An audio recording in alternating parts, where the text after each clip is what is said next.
बिस्मिल्लाहिर्रहमानिर्रहीम। आपका मेज़बान यूनुस पाट आपकी खिदमत में हाज़िर है। मुल्क भर में जराइम की बढ़ती हुई वारदातों और पतंगबाजी के खूनी खेल के हवाले से आज का हमारा प्रोग्राम है। इस पर बातचीत करेंगे। माह रमज़ान में हर साल इसमें कोई शक नहीं कि जराइम की शरह में खौफनाक हद तक इजाफ़ा होता है। इस साल भी ये इजाफ़ा बढ़ता हुआ दिखाई दे रहा है। पतंगबाजी हर साल जब सनत का मौसम आता है, इसका सीज़न शुरू होते ही मुख्तलिफ़ अजला से डोर से हलाकतों के जो वाक़यात वक़ू पज़ीर होना शुरू हो जाते हैं। इस साल भी अफसोसनाक वाक़यात थमने का नाम नहीं ले रहे। ये सारे वो वाक़यात, इनको हम डिटेल से डिस्कस करेंगे। हम आपको बताते हैं कि यानी कि एक तो सिर्फ मुल्क की बात नहीं, हम पंजाब के वासी हैं। पंजाब की अगर बात करें तो यानी कि पूरे पंजाब में जो ये सिलसिला जारी है, इस हवाले से अगर बात की जाए तो 3 दिन पहले एक अफसोसनाक, इंतहाई अफसोसनाक वाक़या फैसलाबाद में पेश आया, जिसमें एक नौजवान 22 साल का लड़का आसफ़ अपने घर से फैमिली के लिए अफ्तार पार्टी का सामान लेने के लिए मोटरसाइकिल पर निकलता है। तो रास्ते में एक कटी हुई पतंग की डोर उसके गले में फंस जाने से वो बेचारा ज़मीन पर गिरता है। यकदम फुटेज जो सामने आती है उसमें देखा जा सकता है कि वो बच्चा उठता है और 30 सेकंड के अंदर ही वो दोबारा गिरता है और मौके पर उसकी मौत वाक़या हो जाती है। आज मोहतरमा मरियम नवाज़ और मियां नवाज शरीफ साहब भी उनके घर गए थे। उनके घर जाके उन्होंने उनसे अफसोस भी किया है। मरियम नवाज़ ने इस हवाले से कहा है कि वो पतंगबाजी की रोकथाम के लिए मौसर इक़दामात के अहकाम जारी कर चुके हैं। ये हर साल वाक़यात भी वक़ू पज़ीर होते हैं। जो वो इक़्तिदार में बैठे लोग होते हैं वो इसकी मज़म्मत भी कर रहे होते हैं। हमने देखा है कि मौके पे SHO भी मुअत्तल कर दिया जाता है। बाज़ औक़ात हमने देखा कि SP साहबान तक भी कार्रवाई अमल में लाई गई। लेकिन तवज्जो बात यह है कि ये SHO फिर नए थानों में तैनातियाँ लेने में कामयाब हो जाते हैं।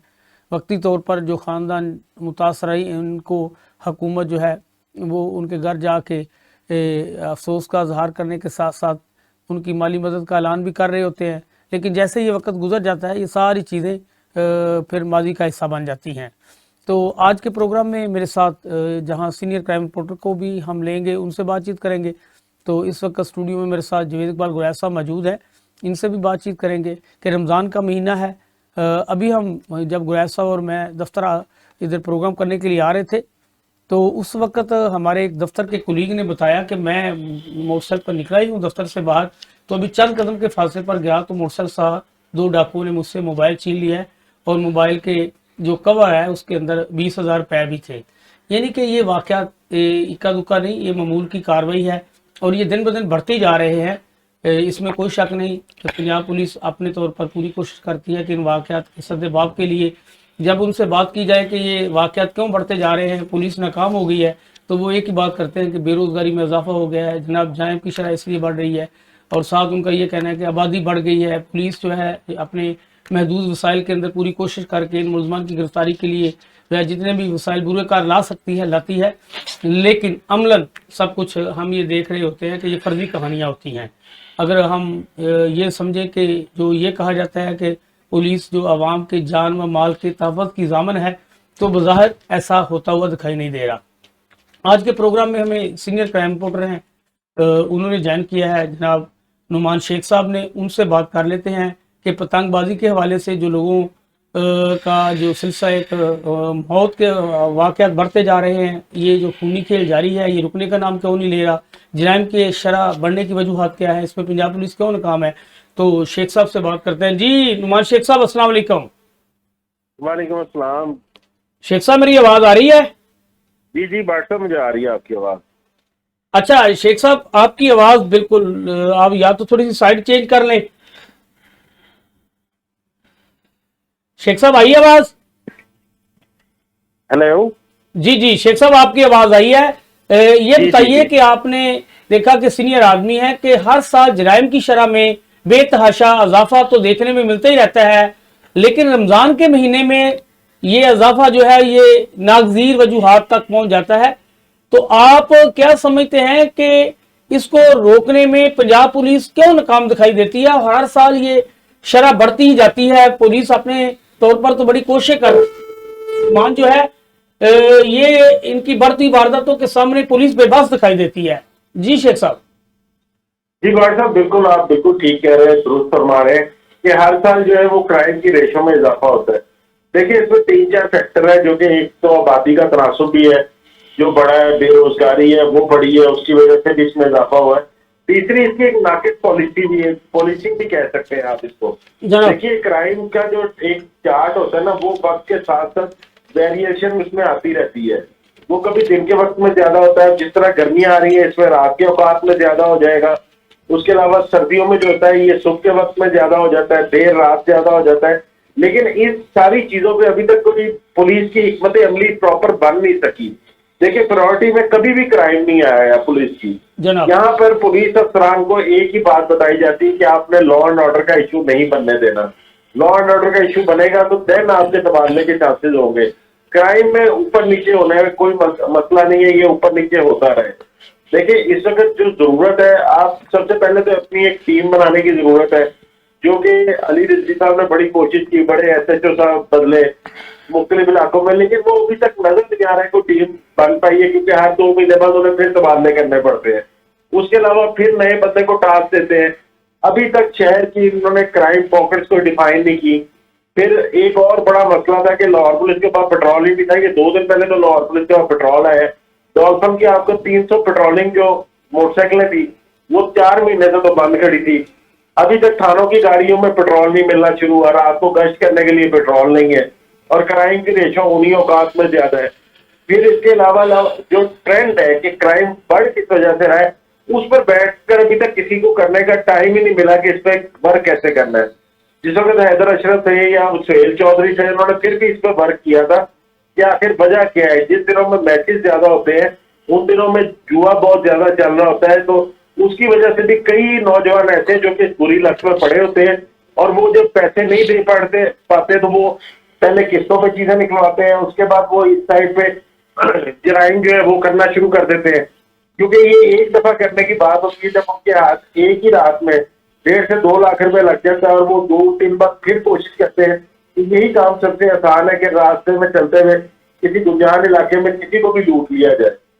उसके बाद पुलिस जो है वो एक अपना रवायती तरीका इस्तेमाल करती है, जो पकड़े हुए बंदे होते हैं उनको कोई गोली चोरी मार के जख्मी करके एक पुलिस मुकाबला तो बना देती, शायद इससे कोई खौफ आ जाए, लेकिन वो अभी तक खौफ आया नहीं कहीं पे। तो अभी तक तो पुलिस प्रॉपर इस चीज पे काम ही नहीं कर सकी कि कितने गैंग इन्होंने चालान कराए हैं और वो कितनी देर बाद बाहर आए हैं, और अब वो क्या कर रहे हैं।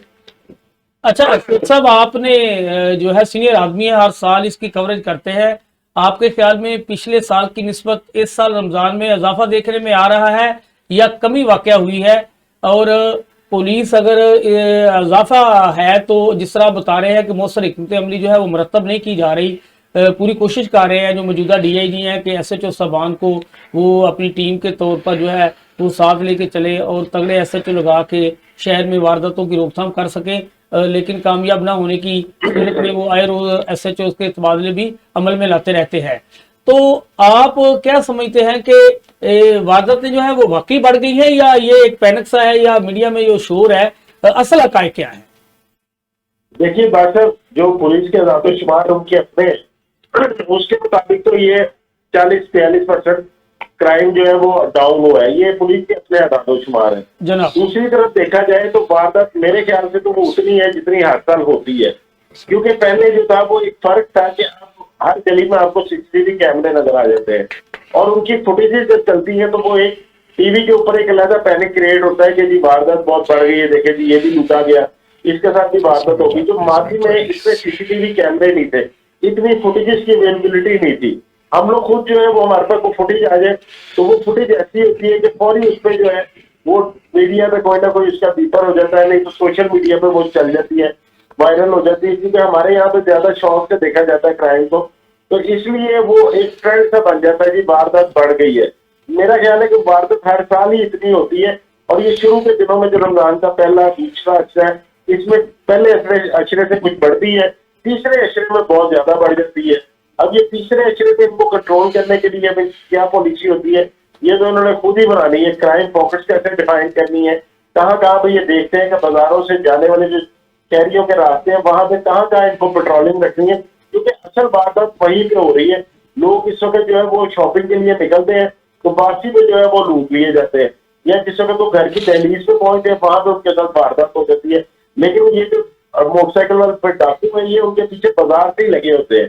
तो ये यानी कि पुलिस डाकुओं को भी पता होता है कि आजकल जो मार्केट में जा रहा है या वापस आ रहा है, यकीनन इसकी जेब में पैसे हैं। अच्छा शेख साहब, एक और बात जो बाजार दिखाई दे रही है कि पंजाब में नई हुकूमत जो है वो वजूद में आई है और वज़ीर-ए-आला पंजाब ये उन्होंने टास्क जो पुलिस अफसरान को दे रखा है वो पतंगबाजी के हवाले से उन्होंने कहा जी बड़े स्ट्रिक्टली अहकाम जारी किए हैं कि कहीं कोई पतंगबाजी का वाकया पेश नहीं आना चाहिए। हमने देखा कि लाहौर समेत पंजाब भर में पतंगबाजी की रोकथाम के लिए अफसरान जो है वो बड़े सीरियस हैं और उन्होंने अपने मतहतों को हुक्म दे रखा है कि ये कम अज कम बर्दाश्त नहीं किया जाएगा। आपने देखा कि डीआईजी ऑपरेशन लाहौर ने भी इस हवाले से अपने मतहतों को बड़ी सख्त वार्निंग दी। तो क्या सारी पुलिस जो है पतंगबाजी के मामला को रोकने के लिए कहीं ऐसा तो नहीं है कि उनकी पतंगबाजों के चक्कर में जो डाकू हैं उनका ताकब करने की बजाय वो पतंगबाजों को पकड़ दकड़ के सिलसिले में मसरूफ हो गई है?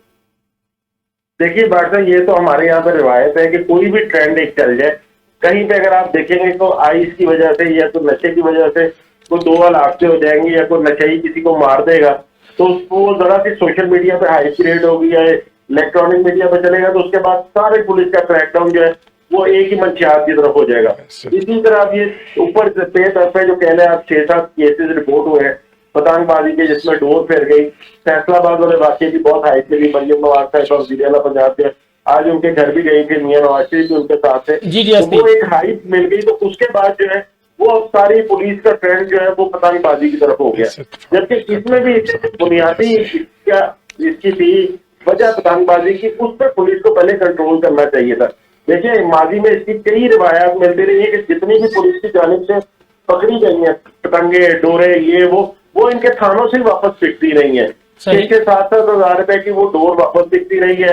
इसमें भी चंद दिन पहले एक वाकया हुआ था जिसमें गाजियाबाद में जो है वो हरबंसपुरे वाले पुलिस अफसर पे एक FIR भी दी थी जिसने 25,000 रुपए में पकड़ी हुई पतंगे वापस दे दी थी। सबसे पहले तो पुलिस को यही करना चाहिए कि जितना ये पकड़ते हैं पतंगबाजी और ये जो गुड्डी डोर वगैरह इसमें सबसे पहले इनको तलब करना चाहिए और इनको आग लगा देनी चाहिए। तो इनकी 50 से 70% तो पतंगबाजी वैसे ही कम हो जाएगी, क्योंकि यहाँ पे जो पतंगे फरोख्त करने वाले हैं या इसके अलावा जो डोरे फरोख्त करने वाले हैं उनको इतना पता है कि हमारा माल पकड़ा जाएगा तो थोड़े से पैसे देके हम वापस ले लेंगे। तो सबसे पहले तो DIG साहब को चाहिए कि पिछले 6 महीने का जितना रिकॉर्ड है वो तो निकलवाएंगे, कितनी पतंगे पकड़ी हुई है, कितनी डोर पकड़ी हुई है और वो कहाँ पे है, तो इन्हें खुद ही अंदाजा हो जाएगा कि कहाँ से बिक रही है, इनके पकड़ने का भी कोई फायदा नहीं हो रहा। अच्छा शेख साहब, आपने देखा होगा कि लाहौर पुलिस समेत पंजाब भर की पुलिस जो है वो धड़ाधड़ मुकदमात दर्ज करती तो नजर आ रही है और हमने ये देखा है कि रोज सोशल मीडिया पे और इलेक्ट्रॉनिक मीडिया समेत प्रिंट मीडिया में ये शाया हो रहा है कि जी इतनी पतंगे पकड़ी गई, इतने लोग पकड़े गए। लेकिन इसके बावजूद कहीं ना कहीं यानी कि कोई ना कोई इक्का दुक्का वाकयात भी पेश आ रहे होते हैं। इसी हुकूमत ने जो आजकल यानी कि आले शरीफ की हुकूमत है, आपने देखा होगा कि एक वक्त में जब SHO की मुअत्तली का हुक्म दिया गया फिर यहाँ तक कह दिया गया कि जी मुतलका जो SP होगा वो भी जिम्मेदार होगा। आजकल जो DPO साहिवाल फैसल शहजाद हैं, मुझे याद है कि सब्जादार में 2 भाई मोटरसाइकिल पे जा रहे थे, एक की डेथ हो गई, दूसरा शदीद जख्मी हो गया। तो फैसल शहजाद SP सदर ऑपरेशन थे, उनको वहां से मूव करना पड़ा, SHO को सस्पेंड करना पड़ा, DSP को सस्पेंड करना पड़ा और SP को भी चेंज करना, यानी कि यहाँ तक जो है वो पुलिस के खिलाफ कार्रवाइयां भी अमल में लाने के बावजूद ये सिलसिला क्यों नहीं रोक पाया? देखिए भाट साहब, ये जितनी मर्जी मौसमियां हो जाए ये इस तरह के कोई एक दिन में रुकने वाली चीज नहीं है। सबसे पहले तो इन्हें डाटा निकालना चाहिए कि पंजाब में कितने जो पतंग फरोशी के मुकदमे हुए हैं, कितने लोग हैं जो पतंगे यहाँ पे बनाते रहे हैं, कहाँ कहाँ पे डोरें बनती रही हैं।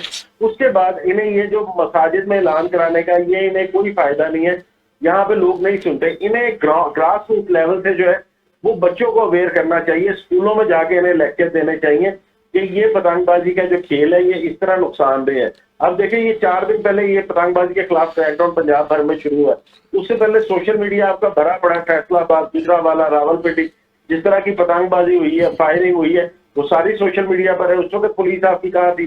जो 4 दिन बाद इनको याद आ गया। उस वक्त की जो लोगों की खरीदी हुई गुड्डी डोर है वो उन्होंने कोई एक ही दिन में तो नहीं उड़ाई, वो उसके बाद भी उड़ाई है। और ये इतनी मोटी डोर जो है जो कि बिल्कुल तलवार की तरह है, ये कहाँ पे बन रही है, ये धागा कहाँ से आ रहा है? पुलिस को जरा इस तरह भी ध्यान देना चाहिए कि ये जो केमिकल डोर, ये जिसका बार बार कह रहे हैं नाइलन डोर, जो जिससे गला कट जाता है, वो आखिर मैन्युफैक्चर कहाँ पे हो रही है? अगर वो मंगवाई भी जा रही है हमारे हमसाया मुल्क से, तो उसको क्यों मंगवाया जा रहा है?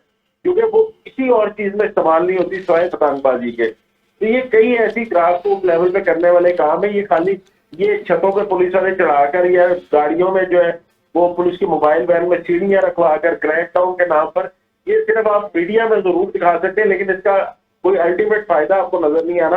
ये आपको 2 दिन बाद फिर कहीं ना कोई बच्चा नजर आएगा जो कि पतंग लूटता हुआ कहीं पे गिर जाएगा या किसी के जाते हुए गले में डोर फंस जाएगी, और फिर आपका मुतलका एसएचओ को मुअत्तल करने का फायदा भी कोई नहीं, क्योंकि पता नहीं गुड्डी कहाँ से उड़ी और कहाँ जाके कटी और कहाँ उसकी डोर लटक रही है। सबसे पहले तो इनको ये इसकी जो बुनियादी चीजें जिसकी वजह से ये मोटा धागा जहां से आ रहा है, पहले वहां पे क्रैक डाउन करना चाहिए। अभी तक मैंने तो कोई ऐसी फैक्ट्री देखी धागे की जहां से ये पतंगबाजी के जो डोर के धागा इस्तेमाल होता है वहां से बड़ी मिकदार में उन्होंने पकड़ लिया हो कि जी ये इसमें इस्तेमाल हो रहा है तो इस वजह से ये पकड़ा है हमने, या किसी इसमें मुकदमा दर्ज कराया हो इन्होंने कि यहाँ पे तैयार हो रही थी इसका, यहाँ से जो वहां से ये कट के जा रहा था या इतना कागज यहाँ से जा रहा था। ये वो चीजें जो कि इन्हें स्टार्ट से काम करना पड़ेगा। शेख साहब, पतंगबाजी को रोकने के लिए हर साल दावे तो जरूर किए जाते हैं, आज तक मौसर अमली मुरतब नहीं की गई। बहुत शुक्रिया शेख साहब आपके हमें ज्वाइन करने का, आपने बताया कि इसका हकायक क्या है। जी गुरैश साहब सीनियर आदमी थे, शेख साहब बता रहे थे चीजें, उन्होंने मैं आपके सामने बड़ी डिटेल से बताया है कि आज तक यानी कि जो कुछ भी किया जा रहा है ऐसा मुमकिन नहीं बनाया जा सका या मुमकिन नहीं हो सका कि हम ये कह सके कि अब ये वाकयात पेश नहीं आएंगे। हर साल कोई ना कोई वाकया पेश आ जाता है। शुक्रिया जनाब यूनुस साहब। एक तो मैं इस बात से इत्तेफाक नहीं करता कि रमज़ान की वजह से वारदातों में इजाफा हुआ है जी। दूसरी बात ये कि इस बात से मैं इत्तेफाक नहीं करता कि एसएचओ तगड़ा होता है या कमजोर होता है। एसएचओ तगड़ा होता है या कमजोर होता है, क्योंकि जो ऑफिसर भर्ती किया जाता है या जो सरकारी मुलाजम भर्ती किया जाता है, जहां उसको कोई जिम्मेदारी दी जाती है, तो उसकी कमिटमेंट होती है कि वो उस काम को आसान तरीके से करे, ईमानदारी से करे, मेहनत से करे, ना कि वो इधर उधर दूसरे कामों में हिस्सा ले और दूसरे लोगों के इंटरेस्ट को वॉच करे। तीसरी बात मैं आपको बताता हूं कि थोड़ा सा सुबह मैंने डेटा देखा, ये ARY वाले दे रहे थे, तो उसमें लाहौर में उन्होंने बताया कि पिछले 80 दिनों में 74,000 वारदातें हुई हैं, 74,000 वारदातें, और उनका कहना था कि रोजाना के बेस पे 300 वारदात हो रही है। इसी तरह कराची के DIG साहब CIA थे, वो भी आए हुए थे, और उनकी मौजूदगी में जो डेटा दिया जा रहा था उसमें कि 172 दिनों में 26,000 से ज्यादा वारदातें हुई हैं, जो लूटने की वारदातें, डाकों की वारदात। और 3 माह में कराची में 3 माह में 44 लोग कत्ल हुए जिन्होंने मजामत की डाकुओं के आगे, और वो कत्ल हो गए। तो ये ऐसी सूरत हाल है कि आप देखें ना, 74,000 वारदातें लाहौर में, ये तो बड़ा ही, आप देखें कि मुल्क में ऐसे लग रहा है कि कोई कानून नहीं है, वो तो है ही नहीं। वो तो नजर आ रहा है कानून और आइन की सुपरमेसी तो नजर नहीं आ रही, लेकिन अब नई हुकूमत के जो दावे थे वो धरे के धरे रह गए हैं। अब पतंगबाजी ये आज का मसला नहीं है, ये पिछले कई सालों से यही शोर मच रहा है कि इतने लोग बेचारे जो है ना इस दुनिया से रुखसत हो गए सिर्फ इस वजह से ये पतंग की वजह से। अच्छा गुरैश साहब, आपने देखा होगा कि जो लोग इसका शिकार हो रहे होते हैं ना तो वो पतंगबाजी करने वाले होते हैं, और ना ही हमने देखा है कि वो लोग पतंग लूटने वाले होते हैं। आम लोग होते हैं जिनका ना उड़ाने वालों में ना लूटने वालों में शामिल होते हैं। यानी कि कितना अफसोसनाक वाक़या है कि आम शहरी जो मुसाफिर होते हैं वो इसका शिकार। अच्छा नाज़रीन, यहाँ एक ब्रेक का टाइम हुआ, दोबारा पर यहीं से शुरू करते हैं। जी नाज़रीन, ब्रेक पर जाने से पहले गुरैश साहब बात कर रहे थे कि लाहौर जैसे जहाँ बड़ा शहर है, डेली 300 से ज़ायद वारदातें जो है वो जनाब इनका लूटने के वाक़यात पेश आ रहे हैं, इनकी इतलात मिल रही हैं। उन्होंने भी एक रिपोर्ट कहीं किसी TV चैनल पर जो है वो जारी होते हुए देखी है। अच्छा गुरैश साहब, जो लाहौर पुलिस के सरबराह हैं SSP ऑपरेशन, मैंने उन्हें एक प्रोग्राम में बैठे देखा है, वो बता रहे थे कि 38 से 40% वारदातों में कमी वाक़ हुई है पिछले साल की निस्बत। वो कहते हैं कि 15 की जो कॉल है वो कोई शक नहीं कि वकालें होती हैं, कोई ज़रूरी नहीं सारी कॉल जो है वो सच्ची साबित होती हो। वो कहते हैं जी हम जो FIR के लिए दरखास्त आती है वो पर्चे भी देते हैं, लेकिन 300 जो है वो वारदातों वाली बात दुरुस्त नहीं है, वो बता रहे थे। तो खैर आप अपनी बात जारी रखिए जी गुरैस। ये देखें कि ये तो सुबह ARY पे जनाब काफी देर ये चलती रही है ये बात, क्योंकि DIG CIA जो थे मुकद्दस हैदर साहब कराची के, उनके कराची के जितनी वारदातें हो रही थी वो डिस्कस हो रही थी। उसके बाद फिर जब वो खत्म हुआ है तो उसके बाद उन्होंने लाहौर की बात करनी शुरू कर दी और लाहौर का डेटा देना शुरू कर दिया। और ये काफी ये फिक्रमंदी की बात है कि इतनी वारदातें और हमें नजर भी आ रही हैं। ये तो आप कह रहे हैं ना 30 से 40% वो कम हो गई है, वो SSP साहब ने बताया है। मेरा नहीं ख्याल ये ऐसा हुआ है, क्योंकि अब क्या हो रहा है कि जो रवैया पुलिस वालों का होता है जब कोई FIR दर्ज करवाने जाता है या कोई मसला लेके जाता है तो वो उसको वहां उसकी शनीद नहीं होती। अच्छा गुरैस साहब, बात के आप ठीक बात जारी रखें, लेकिन मैं एक जो बताना चाह रहा था यहाँ अपने नाज़रीन को, यानी कि ये भी हम जहाँ पुलिस को बहुत ज़्यादा तनकीद का निशाना बनाते हैं, हमने देखा है कि वो सुबह सहरी के वक्त, अफ्तारी के वक्त यानी कि 18-18, 20-20 घंटे ड्यूटी करते नज़र आ रहे होते हैं, जिसमें अफसरान भी शामिल होते हैं। उन्हें गुरैस साहब मसाइल भी बहुत ज़्यादा हैं, कैसे वो अपने महदूद वसाइल के अंदर रहते हुए काम कर रहे हैं। अभी आपके सामने हमारे सीनियर क्राइम रिपोर्टर जिनका एक्सप्रेस से तल्लक है, नुमान शेख साहब, वो बता रहे थे कि पुलिस के पास तो पेट्रोलिंग करने के लिए तेल तक नहीं था, और उनकी गाड़ियों में जब पेट्रोल ही नहीं होगा तो वो अपनी जेबों से कैसे पैसे जो है वो जनाब तेल के लिए, तनख्वाहों में आने वाली रकम पेट्रोल के लिए लगा देंगे। तो ये जो इकदाम है ये तो हुकूमत को करना पड़ेंगे। बेरोजगारी को ख़त्म करने के लिए हुकूमत को इकदाम करने पड़ेंगे। जब आप देखें कि 1.25 करोड़ आबादी का शहर है, लोगों के पास रोजगार नहीं होगा, बेरोजगारी बढ़ती जाएगी और फिर लोग डाके मारेंगे और क्या करेंगे। लोग अपने बच्चों को भूखा तो नहीं देख सकते, फिर वो पिस्टल लेके निकलेंगे, जहां जो मिलेगा कोशिश करेंगे कि बच्चों की कमाई के लिए, रोजी के लिए, रोटी के लिए जो कुछ भी जहां से वो छीन सकते हैं छीन लें। तो पुलिस तो अपने थानों की हदूद तक, जहां भी थाने हैं, वो जहां जहां जो कुछ कर सकती है कर रही है। हमने देखा है कि अब आपके सामने जनाब बहुत से फैसिलिटेशन सेंटर बन गए हैं। आप मेरे साथ ही थे आज, हमारे एक दोस्त के साथ जब वारदात हुई था, हम एक पुलिस स्टेशन पहुंचे मुस्लिम टाउन में, तो आपने देखा कितना खूबसूरत थाना था। वहाँ उन्होंने कोई यानी कि देर नहीं लगाई, हमारी दरखास्त हमने दी, फौरी उन्होंने कार्रवाई के लिए हमें कहा कि जी हो जाएगी, और उन्होंने कंप्यूटराइज स्लिप भी जारी कर दी। मैंने SP साहब से बात की, उन्होंने कहा जी मुझे नंबर भेजें एप्लीकेंट का, मैं खुद उससे बात करता हूँ, हम उसके नुकसान को पूरा करने के लिए पूरी कोशिश करेंगे। SP इकबाल टाउन इखलाकुल्लाह तारड़ साहब मेहनती अफसर हैं। तो ये यानी कि हम बात कर रहे थे। आज सुबह मेरी बात हो रही थी DIG ऑपरेशन लाहौर से, तो एक वाक़े पे मैं उनसे डिस्कस करना शुरू हो गया। तो आपको याद होगा कि 2 दिन पहले एक वाक़या पेश आया लाहौर में कि एक थानेदार ने एक मुस्लिम लीग नून के MPA की गाड़ी को रोका, तो मुस्लिम लीग नून के MPA ने उसे डांटना शुरू कर दिया कि आप कौन होता है मेरी गाड़ी को रोकने वाले, आपको नहीं पता मैं MPA हूँ और मैं आपको छोड़ूंगा नहीं, आप सब लोगों के सामने या तो मुझसे माफी मांगे वरना इस बात के लिए तैयार हो जाएं कि मैं आपको सस्पेंड करवाऊंगा। तो उसको माफी मांगना पड़ी, और नहीं आप कैमरे के सामने माफी मांगे। आप वीडियो वायरल हुई है, आपने भी देखी होगी, मैंने भी देखी है। तो कहने का मकसद ये है कि मैंने DI से बात की, तो DI साहब कह रहे थे मैंने उसे इसलिए मुअत्तल नहीं किया कि उसने पुलिस की गाड़ी उसने MPA की गाड़ी क्यों रोकी है।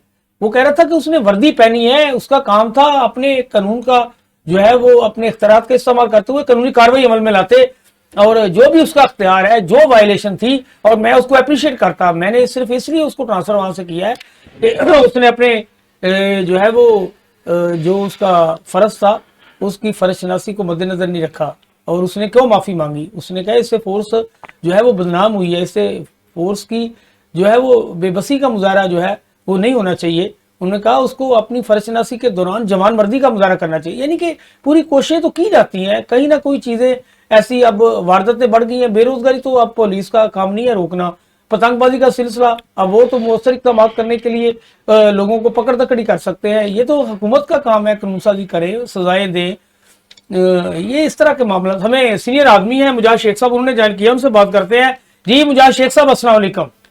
जी वालेकुम साहब। शेख साहब मेरे साथ स्टूडियो में सीनियर तजियाकार हैं जनाब जावेद इकबाल गुरैश साहब, वो उनसे बातचीत चल रही थी। आपसे पहले मुजाहिद शेख साहब ने ज्वाइन किया था।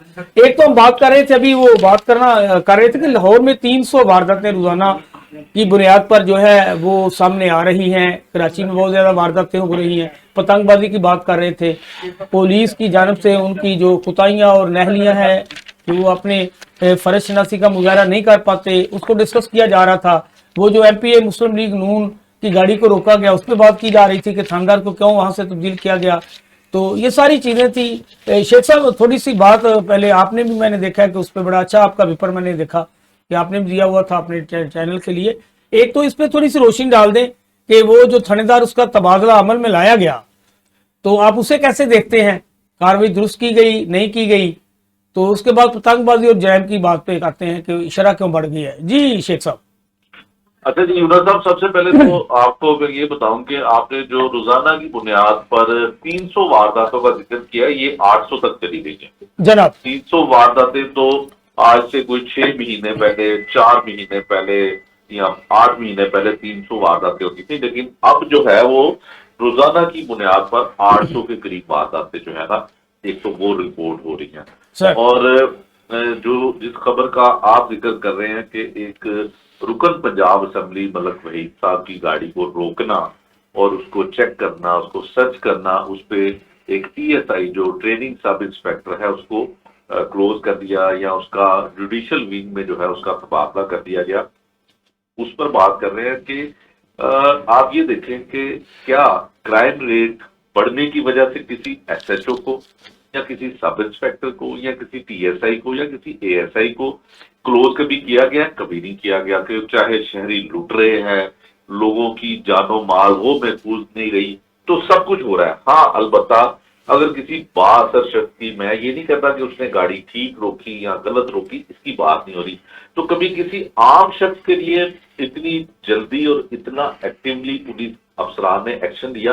कभी नहीं लिया। कभी ये हुआ कि डोर फिर रही है लोगों के, पीटीआई के दौर में भी गले में डोर फिरती थी तो कोई एक्शन नहीं होता था इस तरह का, क्योंकि मुस्लिम लीग नून की जब भी हुकूमत रही है और इस तरह का जुल्म या खूनी घाती डोर ने किसी की जान लिया तो फौरी तौर पर एक्शन लेते हुए जो है वो आरपीओ को, डीपीओ को या डीआईजी को या सीसीपीओ को जो है वो पूछा जाता है और उसके बाद क्लोज करते रहे हैं। मुझे याद है जो एसपी आजकल डीपीओ साहिवाल फैसल शहजाद है, ये शेख साहब एसपी सदर थे, सब्जादार के इलाके में 2 भाई मोटरसाइकिल पर जा रहे थे, डोर फिरने से एक की डेथ हो गई, दूसरा शदीद जख्मी हो गया। एसएचओ सब्जादार को सस्पेंड होना पड़ा, डीएसपी को सस्पेंड होना पड़ा, एसपी फैसल शहजाद को वहां से रिमूव किया गया सदर डिवीजन से, यहाँ तक किया गया। ठीक है, यहाँ ऐसे होता रहा।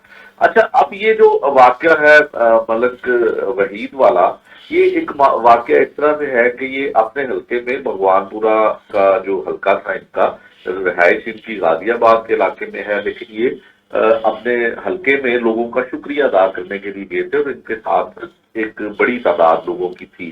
जो इनके पास महंगी गाड़ी है, जाहिर वो जापान सैंपल गाड़ी है, और जो जापानी गाड़ी होती है उसके जो शीशे हैं गाड़ी के वो काले ही होते हैं, ब्लैक शीशे पेपर उसके, और वो लगे होते हैं, जैसा उसका होता है।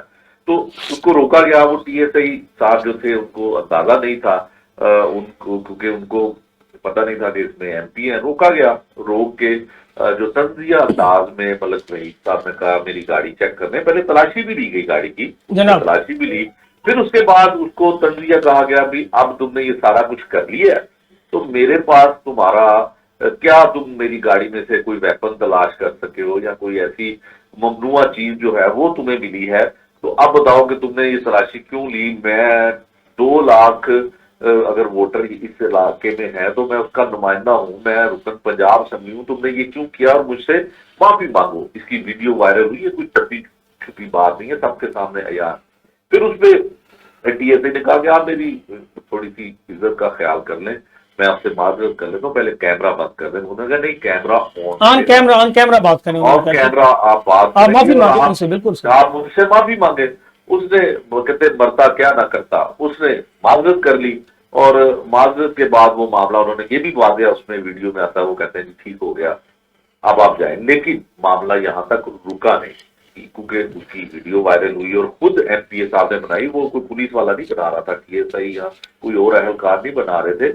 उन्होंने वो वीडियो जो है वो इतनी वायरल हुई कि वो मुख्तलिफ टेलीविजन पर जो है खबर बन गई कि इससे पहले बिलाल यासिन साहब भी जो एक अपने डेरे पे या अपने ऑफिस एसएचओ साहबान के साथ मीटिंग करके नजर एसएचओ साहबान के साथ मीटिंग कर रहे थे। जाहिर है वो मिनिस्टर भी हैं, तो उन्होंने मीटिंग की थी। तो उसके बाद हालांकि उनकी मीटिंग का कोई उनके साथ कंसर्न बनता नहीं है, लेकिन फिर भी 12 मिनिस्टर है अपने इलाके के, एमपी नहीं बर्दाश्त होता तो फिर वो तो मिनिस्टर है। तो उन्होंने कहा कि जी आप इसके बाद ना डीआईजी साहब ने इस पे नोटिस ले लिया कि आप, जाहिर है एक रुकन पार्लियामेंटेरियन है और रुकन पंजाब असेंबली है, उसकी एक हद तक हुई, उसके वोटर उसके सपोर्टर के सामने उसकी गाड़ी को चेक किया गया। वो अगर आप डीएजी या किसी सीनियर ऑफिसर की जगह पे जाके देखें तो शायद वो रुकन पंजाब असेंबली के लिए एक इज्जत और उसका इस्तेकाम तो शायद उनके लिए ज्यादा काबिल एहतराम होगा। मेरे और आपके साथ चोरी डकैती गन पॉइंट पे मेरा पर्स छीन ले, मोबाइल छीन ले या आपका छीन ले, तो वो उसकी कोई वैल्यू नहीं है। लेकिन एक जो मेंबर पंजाब असेंबली है उसकी ज्यादा इज्जत है हमसे, क्योंकि वो वोटों के साथ कामयाब होके आया, चाहे जैसे भी है। तो वो भी उस पे उनको जो है वो डीएसआई साहब जो थे। अच्छा, माफी चाहते हैं शेख साहब, बड़ा डिटेल से आपने बताया इस पे। अच्छा, आपके ख्याल में ये थानेदार के खिलाफ जो कार्रवाई अमल में लाई गई है, ये एक वीडियो वायरल होने पर या फुटेज जो सामने आई है उसकी वजह से हो गई है, या एमपीए ने शिकायत की है, किसी अफीसर से आपकी बात हुई है, और आप क्या समझते हैं ये कार्रवाई होनी चाहिए थी या नहीं होनी चाहिए थी? नहीं, ये दौर चूंकि टिकटॉक का है और जो सबसे टिकटॉक पसंदीदा जो है वो पसंदीदा चीज है आईजी साहब की, तो जाहिर है वो जो सोशल मीडिया पे वीडियो वायरल होती है तो उसपे फिर पुलिस जो है वो ज्यादा इन एक्शन होती है। तो इनका भी मामला यही हुआ कि ये सोशल मीडिया पे वायरल हुई। हालांकि उसके बाद उस मलक वहीद साहब ने उस टीएसआई को अपने साथ बिठा के फिर एक वीडियो जारी की जिसमें उन्होंने कहा जी मैंने इनसे माजरत करी, जिसमें टीएसआई साहब भी बता रहे हैं, यासर गालिबन उनका नाम था, उन्होंने बताया कि जी मैं इस तरह से मेरे से हुआ और मैंने माजरत कर ली। और उन्होंने एमपीए साहब ने भी कहा कि जी मेरा ये भाई है, हमारा कोई इख्तलाफ नहीं है। और अगर ये इतने दरिया दिल थे तो फिर ये डीआईजी ऑपरेशन के पास या सीसीपी साहब के पास जाते, उनको कहते जी चले गलत फहमी हुई, ये बदनामी भी चले महकमे की हुई है, लेकिन हम इसको ज्यादा इशू ना बनाए क्योंकि लोगों ने इसका बड़ा मजाक उड़ाया, बड़ा तमस्कर बना इसका, तो आप इसको वापस वहीं पे कर दे। आप भी समझते हैं यूनुस भाट साहब के जुडिशियल विंग में भेजना सजा है, बिल्कुल सजा के तौर पे। सुबह 7 बजे आप उठेंगे, तैयार होंगे और जितने कैदी हैं उनको आप जेलों से लेंगे और कोर्ट में लेके जाएंगे, और कोर्ट में जब तक आखिरी पेशी नहीं होगी उसके बाद मतलब जिम्मेदारी का एक काम है, एक सजा के दौर पे। आपको पता है जुडिशियल वीक से तो लोग वैसे भागते हैं, ऐसे हम कैसे यहाँ पे नौकरी करेंगे, थोड़ा मुश्किल काम है। हालांकि पुलिस के लिए तो जाहिर है सारे काम मुश्किल ही होने अच्छा, इस पे शेख साहब मैं आपको बताता हूँ, मेरी ना डीआई साहब से बात हुई, डीआई ऑपरेशन साहब से बात हुई, तो सैयद अली नासर रिजवी साहब का जो मौकफ था वो उनका ये कहना था कि आपने देखा होगा कि अगर कोई क्रिकेटर का चलान करते हैं या क्रिकेटर को रोक के उनकी गाड़ी चेक करते हैं तो कोई भी बड़ा कोई अहम शख्सियत हो तो हम उस थानेदार को, उस एसएचओ को अप्रिशिएट कर रहे होते हैं। तो फिर मैंने कहा जी इस गरीब आदमी का आपने फिर इनके खिलाफ कार्रवाई क्यों की गई है? वो कहते नहीं, मैं इसको बकायदा अपने दफ्तर बुला के सीसी सर्टिफिकेट देता और इसको मुबारक अपना जनाब शाबाश देता अगर ये या तो उनको बकायदा जो है वो ये साबित करते कि वाकई मैं थानेदार हूँ। उन्होंने माफी क्यों मांगी है? उन्होंने कहा इससे पुलिस का मोराल जो है वो डाउन हुआ है, इससे कोई पुलिस के लिए नेक नामी वाला काम नहीं हुआ, मैंने इसलिए कार्रवाई की है। तो उसने माफी क्यों मांगी? आपको लगता है कि ये बात ऐसी ही होगी? जी, उनका एक मौकफ था, आप ठीक कह रहे हैं। मौकफ तो ठीक है, मौकफ तो बहुत सारे आते हैं ना। आप देखें, मुझे एक बात बताएं कि जिन लोगों को, जिन पुलिस ऑफिशियल्स को एजाजात से नवाजा गया है और उसके साथ जो वॉइस ओवर चल रही थी कि जी क्राइम रेट जो है वो 30% कम कर दिया लाहौर का, तो मुझे ये बताएं कि ये कोई अलग से बात है या क्या किसी सीनियर पुलिस ऑफिसर की ये जिम्मेदारी या फराइज में शामिल नहीं है कि वो लाहौर का क्राइम रेट कम करे और उसको एजाजात दिए जाएं? और मुझे ये बताएं कि जो दूसरे तरफ जो पंजाब के सरबराह हैं उनको एजाज दिया गया, तो उसके साथ ये वॉइस ओवर चलती है कि इन्होंने जो ख्वाजा सराओं के लिए खासकर इनिशिएटिव जो लिया है, तो क्या ये एक आईजी लेवल के बंदे की प्राइज में शामिल नहीं है कि सिर्फ ये काम करने पे उनको एजाजात दिया जाए? इसका मतलब है कि आइंदा जो भी सीनियर अफसर लाहौर में तैनात होगा वो अगर क्राइम कंट्रोल करेगा, संगीन हीनियस क्राइम की वारदातों पे कंट्रोल करेगा, तो फिर उनको सरकारी एजाजात मिलने चाहिए, फिर ही वो काम करेगा। तो इसका मतलब तो ये हुआ ना कि आप इतने लोगों को, ऐसे लोगों को एजाजात किस बात पे दे रहे हैं? क्या कुछ ऐसा किया? आप मुझे बताएं कि पिछले 1 साल में निगरान हुकूमत के दौरान आपको भी रोजाना की बुनियाद पर लोग भी मिलते हैं और आप बाखबर साफियों में आपका शुमार होता है, कितना कंट्रोल हो गया क्राइम? क्या लाहौर में जुए खाने बंद हो गए? क्या असले की नुमाइश बंद हो गई? क्या मंशियात का इस्तेमाल लोग यहाँ पे नहीं कर रहे हैं? नहीं, क्या आप ये कह रहे हैं कि जितनी जो है लॉ लेसनेस मौजूदा हुकूमत दौर जो यानी कि पुलिस का मौजूदा सेटअप है, जितनी लॉलेस इसके दौर में हुई है, तारीख में इसकी मिसाल नहीं मिलती। सिर्फ आप वेलफेयर के काम करके अपनी काली करतूतों पे पर्दा नहीं डाल सकते हैं। जितना मोराल डॉन इस दौर में पुलिस डिपार्टमेंट का हुआ, जितने ला कानूनियत लाहौर समेत पंजाब भर में रही है, किसी दौर में भी नहीं रही है। अच्छा, ये ऐसा तो नहीं है कि सारे पंजाब पुलिस को पतंगबाजों की गिरफ्तारियों पे लगा दिया गया है कि इसको रोक फिर भी नहीं रहे वाकयात, तो इसकी वजह तो नहीं है कि जराइम की शरह बढ़ने की?